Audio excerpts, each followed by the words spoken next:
Good morning students. ਬੱਚੇ ਆਪਾਂ ਕਰ ਰਹੇ ਸੀ ਐਲਡੀਹਾਈਡਸ ਐਂਡ ਕੀਟੋਨਸ। ਆਪਾਂ ਪ੍ਰੈਪਰੇਸ਼ਨਸ ਪੂਰੀਆਂ ਕਰ ਲੀਆਂ, ਤੁਸੀਂ ਟੈਸਟ ਵੀ ਦੇ ਚੁੱਕੇ ਹੋ, ਠੀਕ ਹੈ ਨਾ। ਅੱਜ ਆਪਾਂ ਨੇ ਕਰਨੀਆਂ ਨੇ ਰਿਐਕਸ਼ਨਸ ਆਫ ਐਲਡੀਹਾਈਡਸ ਐਂਡ ਕੀਟੋਨਸ। ਤਾਂ ਬੱਚੇ ਦੇਖੋ, ਕਾਫੀ ਸਾਰੀਆਂ ਰਿਐਕਸ਼ਨਸ ਨੇ ਇਸ ਦੇ ਵਿੱਚ, ਬਟ ਇੰਨੀਆਂ ਜ਼ਿਆਦਾ ਟਫ ਨਹੀਂ ਹੈ, ਈਜ਼ੀ ਹੈ ਐਲਕੋਹਲਸ ਦੇ ਕੰਪੈਰੀਟਿਵਲੀ, ਠੀਕ ਹੈ ਨਾ। ਐਲਡੀਹਾਈਡਸ ਐਂਡ ਕੀਟੋਨਸ ਦੀਆਂ ਰਿਐਕਸ਼ਨਸ ਨੂੰ ਆਪਾਂ 5 ਕੈਟਾਗਰੀਜ਼ ਦੇ ਵਿੱਚ ਕਲਾਸੀਫਾਈ ਕਰਦੇ ਹਾਂ।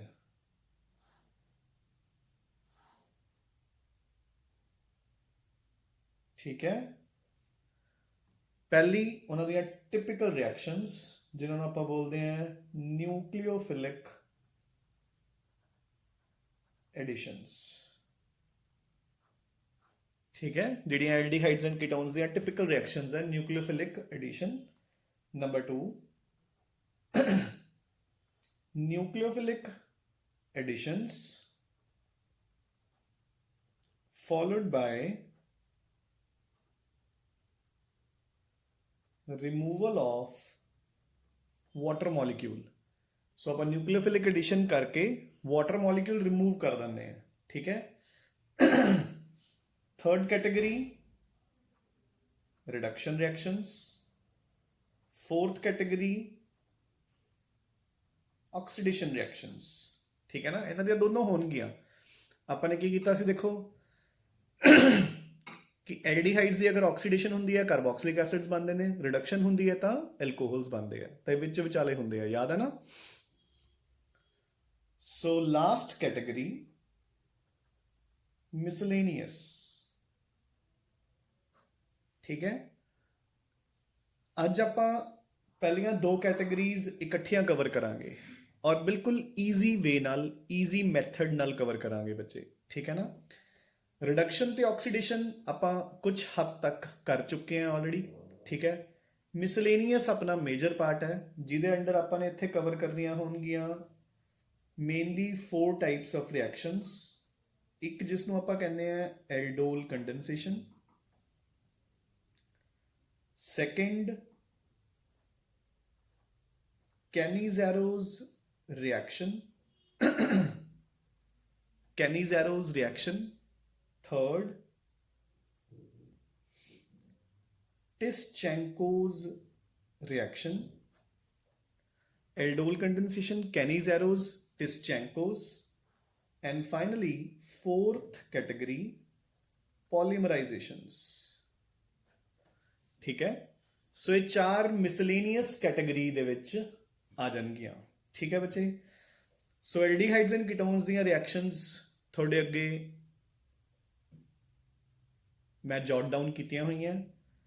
पहलियां जो अज आप डिस्कस करांगे पहलियां 2, ठीक है। अगर पूरियां हो सकियां तो कंप्लीट, नहीं तो जिन्नियां भी हो सकियां। So nucleophilic additions and nucleophilic additions followed by removal of water molecule. So पहली कैटेगरी केड़ी है, जिथे सिंपली जिहड़ा अपना रिएजेंट है वो ऐड हो जाएगा बाय न्यूक्लियोफिलिक एडिशन। दूसरा, ਉਹਦੇ ਐਡ ਹੋਣ ਤੋਂ ਬਾਅਦ ਵਾਟਰ ਮੋਲੀਕਿਊਲ ਰਿਮੂਵ ਹੋਏਗਾ, leading to the formation of a product. Third reductions, fourth oxidations, and fifth finally miscellaneous. Clear I hope, ठीक है। नाउ सो देखो बच्चे, हुण आपां इस कैटेगरी सो देखो जरा,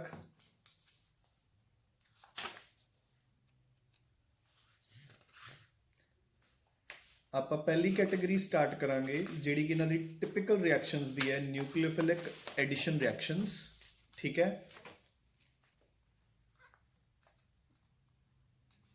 now so first is nucleophilic additions. Again I repeat कि आप पहलियां 2 कैटेगरीज इकट्ठियां कवर करांगे, न्यूक्लियोफिलिक एडिशंस ते nucleophilic additions followed by the removal of water molecules, ठीक है। तो ਉਹਦੇ ਲਈ सब तो पहला ਆਪਾਂ ਨੇ करना है, देखो बच्चे ਹੁਣ न्यूक्लियोफिलिक एडिशंस ਇਹਨਾਂ ਦੇ ਟਿਪੀਕਲ ਰਿਐਕਸ਼ਨਸ ਹੈ ਨਾ ਐਲਡੀਹਾਈਡਸ ਐਂਡ ਕੀਟੋਨਸ ਦੀਆਂ। ਤਾਂ ਪਹਿਲਾਂ ਆਪਾਂ ਨੂੰ ਪਤਾ ਹੋਣਾ ਚਾਹੀਦਾ ਹੈ ਕਿ ਦੇਖੋ ਜਿਹੜੇ ਆਪਣੇ ਮੇਜਰ ਐਲਡੀਹਾਈਡਸ ਐਂਡ ਕੀਟੋਨਸ ਹੈ, ਸਭ ਤੋਂ ਪਹਿਲਾ ਫਾਰਮੈਲਡੀਹਾਈਡ, दूसरा any other aldehyde, third ketone simplest ketone किहड़ा हुंदा है? Acetone. Next category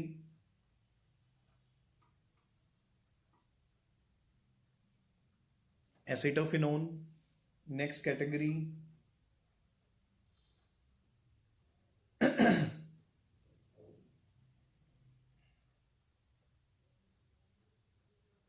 benzophenone. Fine. So ये अपने कोल 5 कैटेगरीज है। हुण अगर पहला आपां नूं क्वेश्चन आंदा है कि टूवर्ड्स न्यूक्लियोफिलिक एडिशंस इन्हां विचों सब तो ज़्यादा रिएक्टिव कौन है ते कौन सब तो घट रिएक्टिव है? ये जो चीज़ मैं तुहानूं पढ़ा रहा this is mentioned on page number 12 and 13 in your notes. हुण पहला ये लॉजिकली समझो।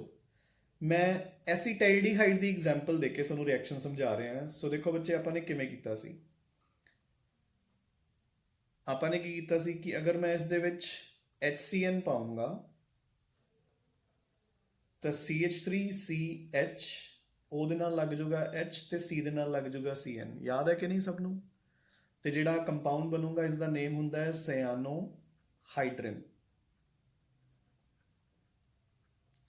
ਸਿਆਨੋਹਾਈਡਰਿਨ ਠੀਕ ਹੈ। ਤੇ ਇੱਥੇ ਪਹਿਲਾਂ ਕੌਣ ਅਟੈਕ ਕਰੂਗਾ? Cyanide. Oxygen is negative, carbon is positive. Cyanide ਪਹਿਲਾਂ ਅਟੈਕ ਕਰੇਗਾ and that is why it is called nucleophilic addition. I hope this is fine. ठीक है बच्चे? Now ਸਾਨੂੰ ਇਹ ਵੀ ਯਾਦ ਹੋਏਗਾ ਕਿ ਆਪਾਂ ਨੇ ਕਿਉਂ ਕੀਤਾ ਸੀ ਕਿ ਪਹਿਲਾਂ ਸਾਇਨਾਈਡ ਕਿਉਂ ਅਟੈਕ ਕਰਦਾ ਹੈ। ਸਾਇਨਾਈਡ ਦਾ ਪਹਿਲਾਂ ਅਟੈਕ ਕਰਨ ਦਾ ਰੀਜ਼ਨ ਕੀ ਹੁੰਦਾ ਬੱਚੇ? ਕਿ ਜੋ ਆਪਣੇ ਪਾਸ ਅਗਰ H ਪਹਿਲਾਂ ਅਟੈਕ ਕਰੇਗਾ O ਦੇ ਉੱਪਰ ਤਾਂ ਆਪਣੇ ਕੋਲ OH ਬੌਂਡ ਬਣੂਗਾ, ਹੈ ਨਾ। जबकि यही अगर साइनाइड पहला अटैक करता है तो bond formed is carbon carbon bond, है ना। तो carbon carbon bond being more stable, ठीक है, सब तो स्ट्रॉन्ग बॉन्ड है केमिस्ट्री दे विच, ठीक है ना। तो पहला साइनाइड अटैक करेगा क्योंकि carbon carbon bond is more stable, ठीक है।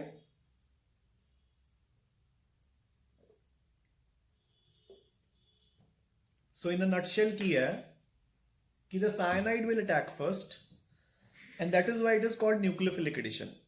ਹੁਣ ਆਪਾਂ ਨੇ ਇਹ ਦੱਸਣਾ ਹੈ ਕਿ ਇਹਨਾਂ ਸਾਰੇ ਗਿਵਨ ਮੋਲੀਕਿਊਲਸ ਚੋਂ ਕਿਹਦੇ ਉੱਪਰ ਸਾਇਨਾਈਡ ਜਲਦੀ ਅਟੈਕ ਕਰੂਗਾ, ਕਿਹਦੇ ਉੱਪਰ ਘੱਟ ਅਟੈਕ ਕਰੂਗਾ, ਠੀਕ ਹੈ। ਸੋ ਦੇਖੋ ਬੱਚੇ ਇਹਨੂੰ ਆਪਾਂ ਦੋ ਫੈਕਟਰਸ ਦੇ ਨਾਲ ਐਕਸਪਲੇਨ ਕਰਦੇ ਹਾਂ। First factor is called plus I effect, ठीक है, and second factor is called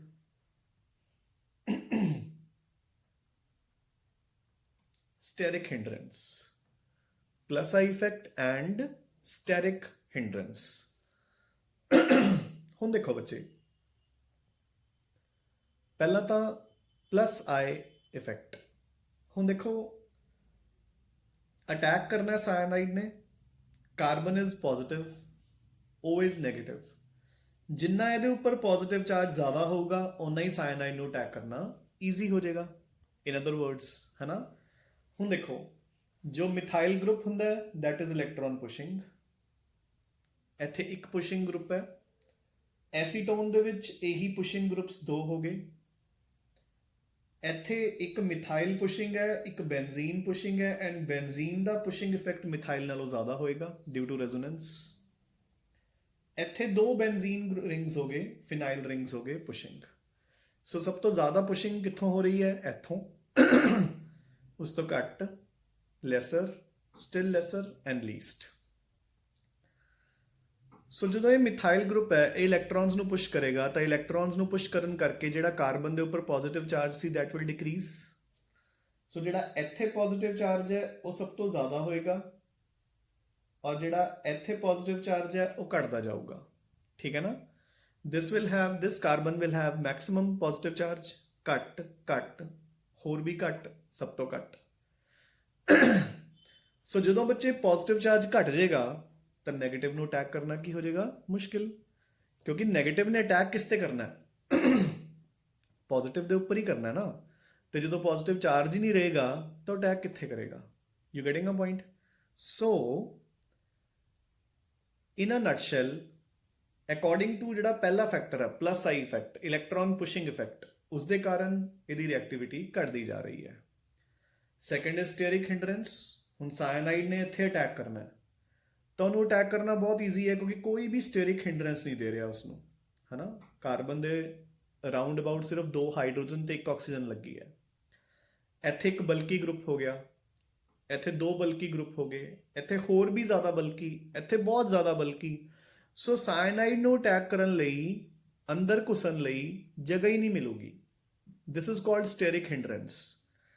ਸੋ ਜਿਵੇਂ ਜਿਵੇਂ ਸਟੇਰਿਕ ਹਿੰਡਰੈਂਸ ਵੱਧਦੀ ਜਾ ਰਹੀ ਹੈ ਉਵੇਂ ਉਵੇਂ ਰਿਐਕਟਿਵਿਟੀ ਹੋਰ ਵੀ ਘਟਦੀ ਜਾਊਗੀ। ਸੋ ਸਭ ਤੋਂ ਜ਼ਿਆਦਾ reactive will be formaldehyde and ਸਭ ਤੋਂ ਘੱਟ reactive will be benzophenone towards nucleophilic addition reactions.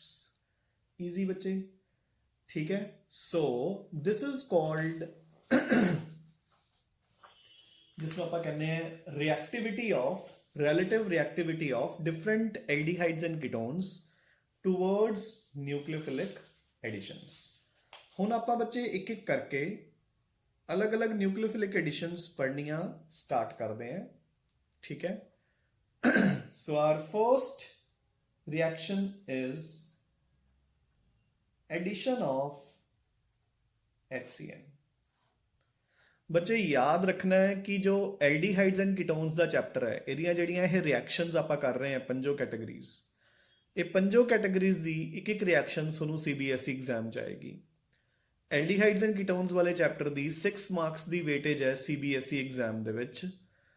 ਤਾਂ ਆਪਾਂ ਜਿੰਨੀਆਂ ਵੀ ਇਹ ਕੈਟਾਗਰੀਜ਼ ਕੀਤੀਆਂ ਨੇ, ਤਿੰਨੋਂ ਸੈਟਸ ਦੇ ਵਿੱਚ ਇੱਕ ਇੱਕ ਕੈਟਾਗਰੀ ਦੇਖੋ। ਜਿਵੇਂ ਹੁਣ ਨਿਊਕਲੀਓਫਿਲਿਕ ਐਡੀਸ਼ਨਸ ਆਪਾਂ ਸ਼ੁਰੂ ਕਰ ਰਹੇ ਹਾਂ, ਇਹਦੇ ਵਿੱਚ 4 ਰਿਐਕਸ਼ਨਸ ਹੋਣਗੀਆਂ, ਚਾਰਾਂ ਵਿੱਚੋਂ ਇੱਕ ਇੱਕ ਰਿਐਕਸ਼ਨ ਤਿੰਨੋਂ ਸੈਟਸ ਦੇ ਵਿੱਚ ਪਈ ਹੋਊਗੀ। ਮੇਰੀ ਗੱਲ ਸਮਝ ਗਏ ਨਾ। ਸੋ ਬੇਸਿਕਲੀ ਐਲਡੀਹਾਈਡਸ ਐਂਡ ਕੀਟੋਨਸ ਦੀਆਂ ਸਾਰੀਆਂ ਰਿਐਕਸ਼ਨਸ +2 ਸੀਬੀਐਸਈ ਐਗਜ਼ਾਮ 'ਚ ਆਉਣਗੀਆਂ ਹੀ ਆਉਣਗੀਆਂ। ਸੋ ਇਹਨਾਂ ਨੂੰ ਚੰਗੀ ਤਰ੍ਹਾਂ ਕਰਨਾ ਆਪਾਂ ਨੇ। ਇੱਕ ਚੀਜ਼ ਹੋਰ ਇਹਦੇ 'ਚ ਜ਼ਿਆਦਾ ਇੰਪੋਰਟੈਂਟ ਹੈ, ਜਿਹੜੀ ਆਪਾਂ ਨੂੰ ਪ੍ਰੋਡਕਟਸ ਦੇ ਕਾਮਨ ਨੇਮਸ ਯਾਦ ਰੱਖਣੇ ਪੈਣਗੇ। ਉਹ ਕਿਵੇਂ ਬਣਦੇ ਨੇ ਮੈਂ ਤੁਹਾਨੂੰ ਦੱਸੂਗਾ।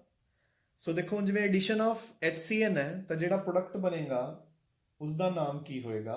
ਸੋ ਆਪਾਂ ਇਹਨਾਂ ਨੂੰ ਕਹਿੰਦੇ ਆ ਫਾਰਮੇਸ਼ਨ ਆਫ ਸਾਇਆਨੋਹਾਈਡਰੈਂਸ। ਜਿਹੜਾ ਪ੍ਰੋਡਕਟ ਬਣਦਾ ਹੈ ਉਸਨੂੰ ਆਪਾਂ ਬੋਲਦੇ ਆ ਸਾਇਆਨੋਹਾਈਡਰਨ, ਠੀਕ ਹੈ ਰਾਜੇ। ਹੁਣ ਦੇਖੋ, ਰਿਐਕਸ਼ਨ ਸੇਮ ਵੇ ਨਾਲ ਹੋਊਗੀ। ਤੇ ਇੱਕ ਚੀਜ਼ ਬੱਚੇ ਮੈਂ ਤੁਹਾਨੂੰ ਰਿਐਕਸ਼ਨ ਸਟਾਰਟ ਕਰਨ ਤੋਂ ਪਹਿਲਾਂ ਹੀ ਦੱਸ ਦਵਾਂ, ਠੀਕ ਹੈ ਨਾ, before we begin off with these reactions.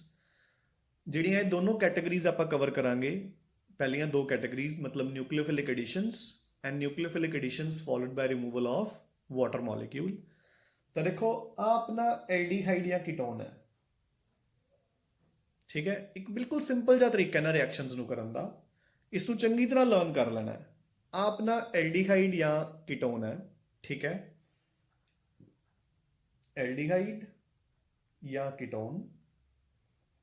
ਅਗਰ ਤੁਸੀਂ ਇਹਦੇ ਵਿੱਚ ਕੋਈ ਵੀ ਐਸਾ ਰੀਏਜੈਂਟ ਪਾਉਂਦੇ ਹੋ ਜਿਹਦੇ ਵਿੱਚ ਇੱਕ ਸਿੰਗਲ H ਹੈ, ਨਾਲ ਉਹਦੇ ਨਾਲ ਜੋ ਮਰਜ਼ੀ ਲੱਗਿਆ ਹੋਵੇ, ਜਿਵੇਂ ਮੈਂ G ਲਗਾਤਾ, ਤਾਂ ਰਿਐਕਸ਼ਨ ਕਿਵੇਂ ਪੂਰੀ ਕਰਨੀ ਹੈ। ਇਸ ਕਾਰਬਨ ਆਕਸੀਜਨ ਬੌਂਡ ਨੂੰ ਸਿੰਗਲ ਕਰ ਦੇਣਾ, ਜਿਹੜਾ H ਹੈ ਉਹ O ਦੇ ਨਾਲ ਲਗਾ ਦੇਣਾ, G ਨੂੰ ਲਗਾ ਦੇਣਾ ਕਾਰਬਨ ਦੇ ਨਾਲ। ਡਨ। ਸੋ ਜਦੋਂ ਇੱਕ ਸਿੰਗਲ H ਹੋਊਗਾ, O ਦੇ ਨਾਲ H ਲਗਾ ਦਿਓ, ਜਿੰਨਾ ਵੀ ਪਾਰਟ ਬਚ ਜੂਗਾ ਉਹਨੂੰ ਕਾਰਬਨ ਦੇ ਨਾਲ ਲਗਾ ਦਿਓ। ਅਗਰ ਇਹੀ ਉਹਦੇ ਕੋਲ ਇੱਕ ਦੀ ਬਜਾਏ 2 H ਹੁੰਦੇ, ਸਮਝ ਗਏ, ਅਗਰ 2 H ਹੁੰਦੇ ਤਾਂ ਜਿਹੜਾ ਆਹ O ਹੈ ਉਸਨੂੰ H2 ਦੇ ਨਾਲ ਬਾਹਰ ਕੱਢ ਦਿਓ, ਵਾਟਰ ਬਾਹਰ, ਤੇ ਡਬਲ ਬੌਂਡ ਦਾ O ਹਟਾ ਕੇ ਉਹਦੀ ਜਗ੍ਹਾ ਤੇ G ਲਗਾ ਦਿਓ। ਸਮਝ ਗਏ। ਸੋ ਆਈ ਰਿਪੀਟ ਕਿ ਅਗਰ ਤਾਂ ਸਿੰਗਲ H ਹੈ ਤਾਂ H ਨੂੰ O ਦੇ ਨਾਲ ਤੇ ਬਚਿਆ ਹੋਇਆ ਕੰਪਾਊਂਡ ਕਾਰਬਨ ਦੇ ਨਾਲ, ਔਰ ਅਗਰ 2 H ਨੇ ਤਾਂ H2 ਤੇ O ਬਾਹਰ ਨਿਕਾਲ ਦਿਓ ਤੇ O ਦੀ ਜਗ੍ਹਾ ਤੇ G ਲਗਾ ਦਿਓ। ਠੀਕ ਹੈ ਬੱਚੇ। ਨਾਓ ਸੋ ਹੁਣ ਆਪਾਂ ਪਹਿਲੀ ਰਿਐਕਸ਼ਨ ਸ਼ੁਰੂ ਕਰਦੇ ਹਾਂ, ਰਿਐਕਸ਼ਨ ਵਿਦ HCN यानी कि फॉर्मेशन ऑफ साइनोहाइड्रेंस। सो इसका मतलब की है, सो आप बिल्कुल पहली रिएक्शन तो स्टार्ट करते हैं। लाइक फॉर एग्जांपल मेरे को एल्डिहाइड है, एसिटाइल्डिहाइड, ठीक है। सो मेरे को एल्डिहाइड है बच्चे एसीटैल्डिहाइड, ਆਪਾਂ ਉਸ ਦੇ ਵਿੱਚ ਪਾਇਆ HCN। ਸੋ ਦੇਖੋ ਇਹਦੇ ਕੋਲ ਸਿੰਗਲ H ਹੈ, ਠੀਕ ਹੈ, H ਪੋਜ਼ਿਟਿਵ CN ਨੈਗੇਟਿਵ, ਸੋ CH3CH, ਉਹਦੇ ਨਾਲ ਲੱਗ ਜੂਗਾ H ਤੇ ਇੱਥੇ ਲੱਗ ਜੂਗਾ CN। ਇਸ ਕੰਪਾਊਂਡ ਦਾ ਕਾਮਨ ਨੇਮ ਕੀ ਹੈ? ਸਿਆਨੋਹਾਈਡਰਿਨ। ਸੋ ਇਸ ਦਾ ਨੇਮ ਕੀ ਹੋਏਗਾ? ਇਹ ਕਿਸ ਤੋਂ ਬਣਿਆ ਹੈ? ਐਸੀਟੈਲਡੀਹਾਈਡ ਤੋਂ।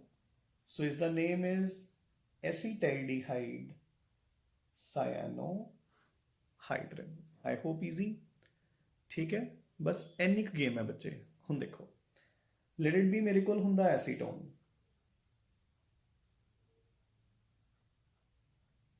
ਠੀਕ ਹੈ। So this is an acetone. Done ਬੱਚੇ। ਤੁਸੀਂ ਇਹਦੇ ਵਿੱਚ HCN ਪਾਓਗੇ, H ਲੱਗ ਜੂਗਾ ਉਹਦੇ ਨਾਲ, ਸੇਮ ਪ੍ਰੋਸੈਸ ਦੇਖੋ ਆ ਚੀਜ਼ ਹੈ ਨਾ ਐਸੀਟੋਨ। ਸੋ ਡਬਲ ਬੌਂਡ ਹਟ ਕੇ ਉਹਦੇ ਨਾਲ H CN ਲੱਗ ਗਿਆ ਇੱਥੇ, ਠੀਕ ਹੈ। ਸੋ ਜਿਹੜਾ ਪ੍ਰੋਡਕਟ ਬਣ ਗਿਆ ਦਾ ਨਾਮ ਕੀ ਬਣਿਆ? ਐਸੀਟੋਨ ਸਾਇਆਨੋਹਾਈਡਰਿਨ। ਸੋ ਬੱਚੇ ਆਪਾਂ ਨੂੰ ਕੀ ਦੇਖੋ, ਹੁਣ ਆਪਾਂ ਨੇ ਕੀ ਕੀਤਾ ਇਸ ਰਿਐਕਸ਼ਨ 'ਚ ਕਿ ਬਸ ਸਿੰਪਲੀ ਜਿਹੜਾ ਐਲਡੀਹਾਈਡ ਜਾਂ ਕੀਟੋਨ ਹੈ ਉਹਦੇ ਨੇਮ ਦੇ ਪਿੱਛੇ ਸਿਆਨੋਹਾਈਡਰਿਨ ਲੱਗ ਜਾਏਗਾ ਪ੍ਰੋਡਕਟ ਦੇ ਵਿੱਚ। ਸਮਝ ਗਏ ਨਾ? ਹੁਣ ਦੇਖੋ, ਹੁਣ ਆਪਾਂ ਅਗਰ ਮੂਵ ਕਰੀਏ ਨੈਕਸਟ ਦੇ ਉੱਤੇ। ਅੱਛਾ, ਇਸ ਤੋਂ ਪਹਿਲਾਂ ਕਿ ਆਪਾਂ ਰਿਐਕਸ਼ਨ ਤੇ ਮੂਵ ਕਰੀਏ, ਇੱਥੇ ਇੱਕ ਇੰਪੋਰਟੈਂਟ ਕੁਐਸਚਨ ਆਉਂਦਾ ਹੁੰਦਾ ਹੈ ਕਿ ਇਸ ਰਿਐਕਸ਼ਨ ਦੇ ਵਿੱਚ ਆਪਾਂ ਨਾਰਮਲੀ ਕੀ ਕਰਦੇ ਹਾਂ? ਆਪਾਂ ਇਸ ਰਿਐਕਸ਼ਨ ਦੇ ਵਿੱਚ ਇੱਕ little amount of base add ਕਰ ਦਿੰਦੇ ਹਾਂ as a catalyst. as a catalyst, a little amount of a base is added as a catalyst। ਤਾਂ ਉਹਦਾ ਰੀਜ਼ਨ ਕੀ ਹੈ? ਦੇਖੋ ਕਿ ਜਿਹੜਾ HCN ਹੈ ਉਹ ਇੱਕ ਪੂਅਰ ਐਸਿਡ ਹੈ, ਠੀਕ ਹੈ, ਜੋ ਕਿ ਬਹੁਤ ਪੂਅਰਲੀ ਆਇਨਾਈਜ਼ ਹੁੰਦਾ ਹੈ into H positive and CN negative. ਤਾਂ ਬੱਚੇ ਦੇਖੋ ਜਦੋਂ ਇਹ ਆਇਨਾਈਜ਼ ਹੀ ਨਹੀਂ ਹੋਏਗਾ ਤਾਂ ਸਾਇਨਾਈਡ ਬਣਨਗੇ ਨਹੀਂ, ਜਦੋਂ ਸਾਇਨਾਈਡ ਬਣਨਗੇ ਨਹੀਂ ਤਾਂ ਫਿਰ ਉਹ ਅਟੈਕ ਕਿਵੇਂ ਕਰਨਗੇ? ਠੀਕ ਹੈ। ਤਾਂ ਜਿਹੜਾ ਬੇਸ ਹੈ, ਬੇਸ ਦੀ ਪ੍ਰੈਜ਼ੈਂਸ 'ਚ ਨੈਚੁਰਲ ਹੈ ਸੋਲਿਊਸ਼ਨ ਦੇ ਵਿੱਚ OH ਨੈਗੇਟਿਵ ਆਇਨਸ ਇਨਕਰੀਜ਼ ਕਰ ਜਾਣਗੇ। ਉਹ OH negative ions H positive ਦੇ ਨਾਲ ਮਿਲ ਕੇ ਖੁਦ ਤਾਂ ਬਣਾ ਲੈਣਗੇ ਵਾਟਰ ਤੇ ਸਾਇਨਾਈਡ ਬਚ ਜੂਗਾ। ਯਾਨੀ ਕਿ the presence of a base which will increase the dissociation of HCN into H positive and CN negative। ਤਾਂ ਜਿੰਨੇ CN negative ਜ਼ਿਆਦਾ ਬਣਨਗੇ ਉਨੀ ਜ਼ਿਆਦਾ ਪ੍ਰੋਬੇਬਿਲਿਟੀ ਹੋਊਗੀ ਰਿਐਕਸ਼ਨ ਦੇ ਅੱਗੇ ਮੂਵ ਕਰਨ ਦੀ। You getting a point? So now we shall move on to the second reaction under this category। ठीक है, ਤੇ second reaction ਹੈਗੀ ਵੀ important ਹੈ। So देखो next reaction under this category is reaction with sodium bisulfite, NaHSO3। ठीक है, sodium bisulphite. तो देखो लॉजिक सेम रहेगा। सपोज मेरे पास एसिटाइल्डिहाइड है, ठीक है, मैं उसदे विच सोडियम बाइसल्फाइट ऐड करता, ठीक है। तो हुण की होगा CH3CH ਉਹਦੇ ਨਾਲ ਲੱਗ ਜੂਗਾ H ਤੇ SO3Na। ਸਮਝ ਗਏ? ਜਿਹੜਾ ਇਹ ਪ੍ਰੋਡਕਟ ਬਣ ਗਿਆ ਇਹਨੂੰ ਆਪਾਂ ਨਾਮ ਕੀ ਦੇਵਾਂਗੇ? ਦੇਖੋ ਸਿੰਪਲ, ਐਸੀਟਾਈਲਡੀਹਾਈਡ ਅੱਗੇ ਲਿਖ ਕੇ ਪਿੱਛੇ ਲਿਖ ਦਾਂਗੇ ਸੋਡੀਅਮ ਬਾਈਸਲਫਾਈਟ। ਐਸੀਟਾਈਲਡੀਹਾਈਡ ਸੋਡੀਅਮ ਬਾਈਸਲਫਾਈਟ, ਬਿਲਕੁਲ ਸੇਮ ਇਦਾਂ ਹੀ, ਠੀਕ ਹੈ ਨਾ। ਸਿਮਿਲਰਲੀ अगर मेरे कोल एसीटोन है, so this is our acetone. Acetone दे विच तुसी पाया NaHSO3, ठीक है। सो हुण ओहदे नाल लग जूगा फिर H देखो ना, अगेन NHS NaHSO3 च एक H है ना, तो इधर लग गया SO3Na, ठीक है।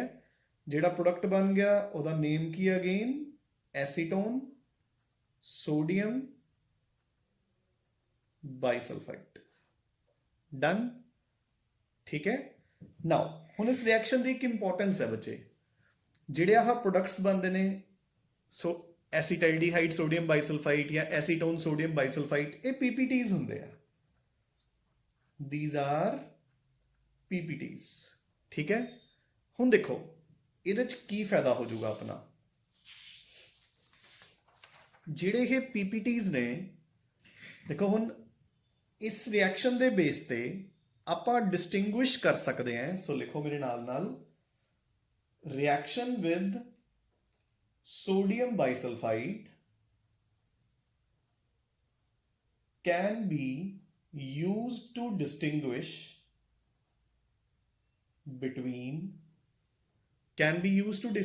between lower and higher ketones. It can be used to distinguish between lower and higher ketones, ठीक है ना।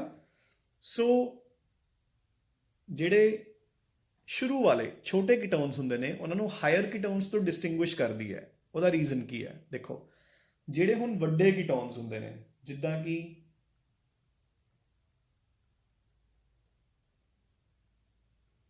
ਡਾਈਥਾਈਲ ਕੀਟੋਨ, ਪੈਂਟੈਨ-2-ਓਨ ਜਿਹਨੂੰ ਆਪਾਂ ਕਹਿੰਦੇ ਆ, ਬੈਂਜ਼ੋਫਿਨੋਨ, ठीक है, एसीटोफिनोन, ठीक है, जिन्हां दे नाल बल्की ग्रुप्स लगे है, ठीक है ना, उन्हां दे विच जो तुसी सोडियम बाइसल्फाइड पाओगे, ड्यू टू स्टेरिक हिंड्रेंस कोई रिएक्शन नहीं होगी, they do not react with sodium bisulphide. तो जो रिएक्शन नहीं होगी तब PPTs नहीं बननगे, जो PPTs नहीं बननगे तो अपने आप डिस्टिंग्विश हो गए। सिर्फ 2 कीटोन्स है, ये भी ध्यान च रखियो, सिर्फ 2 ही कीटोन्स है ਜਿਹੜੇ ਕਿ ਸੋਡੀਅਮ ਬਾਈਸਲਫਾਈਡ ਦੇ ਨਾਲ ਰਿਐਕਟ ਕਰਨਗੇ, ਯਾਨੀ ਕਿ PPTs ਦੇਣਗੇ। ਉਹ ਕਿਹੜੇ ਕਿਹੜੇ, ਇੱਕ ਤਾਂ ਪਹਿਲਾ ਕੀਟੋਨ, ਇੱਕ ਦੂਸਰਾ ਕੀਟੋਨ। ਸੋ ਐਸੀਟੋਨ ਐਂਡ ਬਿਊਟੇਨੋਨ, ਠੀਕ ਹੈ ਨਾ। ਸਿਰਫ ਇਹ 2 ਕੀਟੋਨਸ ਹੈ ਜਿਹੜੇ ਕਿ ਸੋਡੀਅਮ ਬਾਈਸਲਫਾਈਡ ਦੇ ਨਾਲ ਐਡੀਸ਼ਨ ਪ੍ਰੋਡਕਟ ਬਣਾ ਕੇ PPTs ਬਣਾਉਣਗੇ। ਹੋਰ ਕੋਈ ਵੀ कीटोन सोडियम बाइसल्फाइड के नाल रिएक्ट बच्चे नहीं करूगा। यू गेटिंग अ पॉइंट, ठीक है ना। So reaction with sodium bisulphite can be used to distinguish lower ketones from higher ketones, ठीक है। नाउ आप थर्ड रिएक्शन पे मूव करते हैं, रिएक्शन विद एल्कोहल्स। हैगी ये भी सेम ही है बट थोड़ा जा गैप है, थोड़ा जा डिफरेंस है, ठीक है ना। किदा, सो देखो अपना एल्डिहाइड है, मैं इस दे विच कोई एल्कोहल पाया CH3OH, ठीक है ना। देखो हुण अगेन ये कोल एक एक्टिव हाइड्रोजन है, सो सेम ओ दे नाल लग जूगा,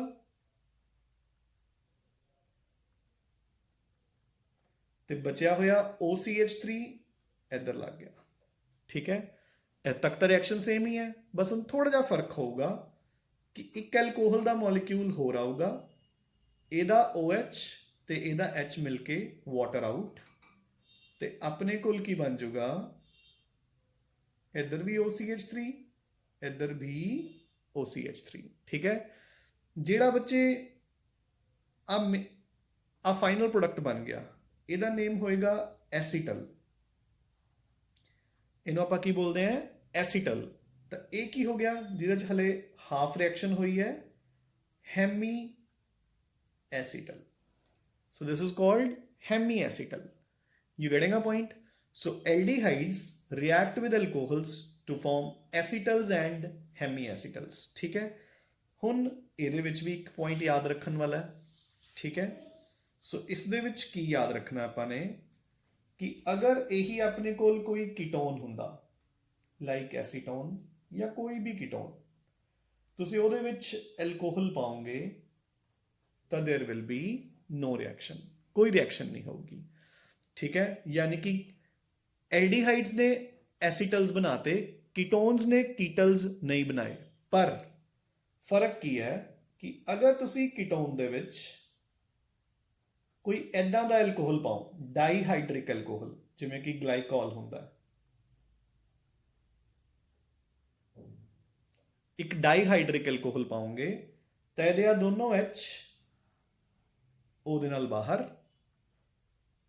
ਤਾਂ ਆਪਣੇ ਕੋਲ ਕੀ ਬਣ ਜਾਊਗਾ ਦੇਖੋ। ਸੋ ਇੱਥੇ ਕੀ ਅਟੈਚ ਹੋ ਜਾਊਗਾ, O, ਇੱਥੇ ਵੀ O, CH2 CH2, ਡਨ। ਇਦਾਂ ਦਾ ਕੰਪਾਊਂਡ ਬਣ ਜਾਏਗਾ ਆਪਣੇ ਕੋਲੇ, ਠੀਕ ਹੈ ਨਾ ਬੱਚੇ। ਸੋ ਆਪਾਂ ਕੀ ਲਿਖਾਂਗੇ ਕਿ ਕੀਟੋਨਸ do not react with या do not form ketals with alcohols. However, they form cyclic ketals with dihydric alcohols. Ketones do not react with alcohols या with alcohols to form ketals. However, they react with dihydric alcohols to form cyclic ketals. मेरी गल समझ आ गई कि नहीं? ठीक है ना। सो ਹੁਣ ਇਨ ਅ ਨਟਸ਼ੈਲ ਆਪਾਂ ਨੇ ਕੀ ਕੀਤਾ ਕਿ ਐਲਕੋਹਲਸ ਦੇ ਨਾਲ ਰਿਐਕਟ ਕਰਕੇ ਐਲਡੀਹਾਈਡਸ ਬਣਾਉਂਦੇ ਨੇ ਐਸੀਟਲਸ ਤੇ ਹੈਮੀ ਐਸੀਟਲਸ, ਠੀਕ ਹੈ। ਜਿਹੜੇ ਕੀਟੋਨਸ ਨੇ ਉਹ ਕੀਟਲਸ ਨਹੀਂ ਬਣਾਉਂਦੇ, ਬਟ ਉਹ ਡਾਈਹਾਈਡਰਿਕ ਐਲਕੋਹਲਸ ਦੇ ਨਾਲ ਰਿਐਕਟ ਕਰਕੇ ਸਾਈਕਲਿਕ ਕੀਟਲਸ ਬਣਾ ਦਿੰਦੇ ਆ। Done, I hope fine. ਹਾਂਜੀ, fourth and last reaction under this category, ਜਿਹੜੀ ਪਹਿਲੀ ਕੈਟੇਗਰੀ ਚੱਲ ਰਹੀ ਹੈ ਆਪਣੀ ਨਿਊਕਲੀਓਫਿਲਿਕ ਐਡੀਸ਼ਨਸ ਦੀ। ਸੋ ਫੋਰਥ ਰਿਐਕਸ਼ਨ, ਇਹ ਆਪਾਂ ਪਿਛਲੇ ਚੈਪਟਰ 'ਚ ਸਾਰੀ ਕਵਰ ਕਰ ਚੁੱਕੇ ਹਾਂ, ਤਾਂ ਆਪਾਂ ਇਸ ਤੇ ਜ਼ਿਆਦਾ ਟਾਈਮ ਖਰਾਬ ਨਹੀਂ ਕਰਾਂਗੇ। Reaction is addition of Grignard's reagent followed by hydrolysis. So ਨੂੰ ਮੈਂ ਜਸਟ ਇੱਕ ਮੋਟਾ ਜਿਹਾ ਰਿਵਾਈਜ਼ ਕਰਵਾ ਦਿੰਦਾ ਕਿ ਆਪਾਂ ਨੇ ਕੀ ਕੀਤਾ ਕੀ ਸੀਗਾ ਇੱਥੇ 'ਚ, ਹੈ ਨਾ। ਸੋ ਦੇਖੋ ਆਪਾਂ ਨੇ ਕੀਤਾ ਸੀ ਕਿ ਆਪਣੇ ਕੋਲ ਦਿਸ ਇਜ਼ ਮਾਈ ਐਲਡੀਹਾਈਡ ਜਾਂ ਕੀਟੋਨ, ਯਾਦ ਹੈ ਕਿ ਨਹੀਂ ਬੱਚੇ? ਐਲਕੋਹਲ ਦੇ ਚੈਪਟਰ 'ਚ ਰਿਵਾਈਜ਼ ਕਰ ਲਿਓ, ਠੀਕ ਹੈ। ਤਾਂ ਆਪਾਂ ਇਸ ਦੇ ਵਿੱਚ ਪਾਵਾਂਗੇ ਕੋਈ ਵੀ Grignard's reagent followed by hydrolysis, ਠੀਕ ਹੈ। ਤਾਂ ਯਾਦ ਹੈ ਨਾ ਕੀ ਹੋਇਆ ਸੀ? ਹਾਂਜੀ ਦੱਸੋ, ਕਿੰਨੇ ਬੱਚਿਆਂ ਨੂੰ ਯਾਦ ਹੈ? ਹਾਂਜੀ ਸੋਚੋ ਜ਼ਰਾ। ਆਪਾਂ ਨੇ Grignard's reagent ਪਾਇਆ followed by hydrolysis, ਤੇ ਇਹਦੇ ਵਿੱਚ ਕੀ ਬਦਲਾਅ ਆਇਆ? ਡਬਲ ਬੌਂਡ ਖਤਮ ਹੋ ਕੇ ਉਹਦੇ ਨਾਲ ਕੀ ਲੱਗ ਗਿਆ ਸੀ? H, ਤੇ ਕਾਰਬਨ ਦੇ ਨਾਲ ਕੀ ਲੱਗ ਗਿਆ ਸੀ? Grignard's reagent ਦਾ R। ਡਨ। ਸੋ ਦਿਸ ਵਾਜ਼ ਮਾਈ ਪ੍ਰੋਡਕਟ। ਤੇ ਇਹਦੇ ਵਿੱਚ ਆਪਾਂ ਨੇ ਕੀ ਰਿਜ਼ਲਟ ਕੱਢੇ ਸੀ ਕਿ ਅਗਰ ਮੇਰਾ ਐਲਡੀਹਾਈਡ ਹੋਊਗਾ ਬਿਲਕੁਲ ਪਹਿਲਾ ਐਲਡੀਹਾਈਡ ਯਾਨੀ ਕਿ ਫਾਰਮੈਲਡੀਹਾਈਡ, ਤਾਂ ਐਲਕੋਹਲ ਬਣੂਗਾ ਪ੍ਰਾਇਮਰੀ ਐਲਕੋਹਲ। ਅਗਰ ਮੇਰਾ ਐਲਡੀਹਾਈਡ ਹੋਊਗਾ ਕੋਈ ਹੋਰ ਐਲਡੀਹਾਈਡ ਐਕਸੈਪਟ ਫਾਰਮੈਲਡੀਹਾਈਡ, ਤਾਂ ਮੇਰਾ ਪ੍ਰੋਡਕਟ ਬਣੂਗਾ सेकेंडरी एल्कोहल। और अगर मेरा रिएक्टेंट होगा कोई कीटोन, तो मेरा प्रोडक्ट बनूंगा tertiary alcohol. You getting a point बच्चे? गल समझ आई कि नहीं? ठीक है, ध्यान च होगा ना सब नूं। यह फॉर्मैल्डिहाइड तो बनया सी प्राइमरी एल्कोहल, किसी होर एल्डिहाइड तो सेकेंडरी एल्कोहल, कीटोन्स तो बन गए सी tertiary alcohols, ठीक है। So with this we complete our first category of reactions, that is nucleophilic additions। ਆਪਾਂ second category ਨਾਲ ਕੱਲ follow ਕਰਾਂਗੇ, ਠੀਕ ਹੈ, ਜਿਹਦੇ ਵਿੱਚ ਆਪਾਂ ਨੇ H2 ਦੇ ਨਾਲ O remove ਕਰਨਾ ਹੈ, ਠੀਕ ਹੈ ਨਾ। ਮੈਂ ਤੁਹਾਨੂੰ ਕਿਹਾ ਸੀਗਾ ਨਾ ਕਿ ਆਪਾਂ ਅੱਜ ਦੋ ਕੈਟੇਗਰੀਜ਼ ਬਾਰੇ ਇੱਕ ਜਨਰਲ ਰਿਐਕਸ਼ਨ ਦਿੱਤੀ ਤੁਹਾਨੂੰ। ਕਿਹੜੀ ਸੀ ਉਹ? ਦੇਖੋ ਆਹ ਵਾਲੀ, ਕਿ ਅਗਰ ਇੱਕ ਸਿੰਗਲ H ਲੱਗਿਆ ਤਾਂ ਉਹਦੇ ਨਾਲ ਲੱਗ ਜਾਊਗਾ H ਤੇ G ਨਾਲ ਲੱਗ ਜਾਊਗਾ ਕਾਰਬਨ ਦੇ।